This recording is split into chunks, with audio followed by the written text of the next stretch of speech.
Il est 7h24, Thomas Soto. Les secrets politiques de Caroline Roux. Bonjour Caroline. Bonjour Thomas. Ce soir sur TF1, François Hollande va sans doute insister sur la loi pour l'activité que prépare Emmanuel Macron, son ministre de l'économie.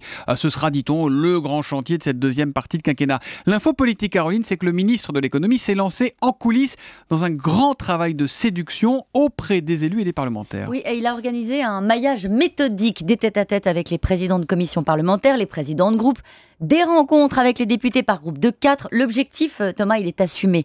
Convaincre du bien fondé de son texte avant le débat à l'Assemblée. Alors, il lui arrive même de faire tester les idées des députés par l'administration de Bercy. Alors naturellement, cette méthode, elle plaît beaucoup aux députés. L'un des parlementaires qui l'a vu récemment raconte « Il séduit tout le monde, même les réverbères.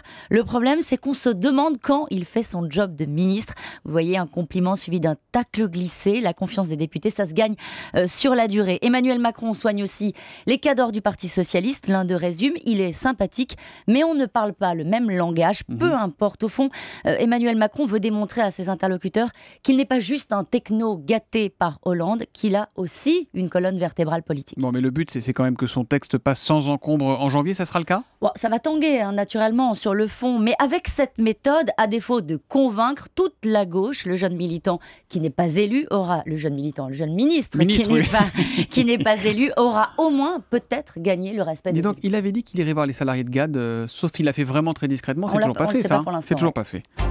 La question politique du jour, Caroline. La campagne de l'UDI devient chaque jour de plus en plus violente entre les deux finalistes, Jean-Christophe Lagarde et Hervé Morin. Est-ce que Jean-Louis Borloo va s'en mêler ? Est-ce qu'il va intervenir ? Non. Il ne le fera pas. Il fait savoir qu'il a passé 2 fois 5 jours en Afrique pour sa fondation et qu'il repart la semaine prochaine. Et en fait, il n'a surtout pas envie d'être associé de près ou de loin à cette campagne haineuse à l'UDI. Avec une pointe d'humour, l'ancien ministre assure qu'il n'a pas écho de problème particulier. En clair, c'est débrouillez-vous. Et puis on va en entendre parler, Caroline. Oui, on va en entendre parler. Le G6 de Bernard Cazeneuve. Il réunit aujourd'hui les ministres de l'Intérieur de 6 pays européens. Au cœur des discussions, la lutte antiterroriste. Voilà pourquoi il a invité aussi ses homologues américains, turcs et canadiens après le drame d'Ottawa. Il poussera un sujet qui lui tient à cœur, l'échange des données sur l'identité des passagers des vols européens. Et sur le sujet, il n'a pas que des alliés. Les secrets politiques de Caroline Roux, c'est tous les matins à 7h25 sur Europe 1. À demain, Caroline. À demain.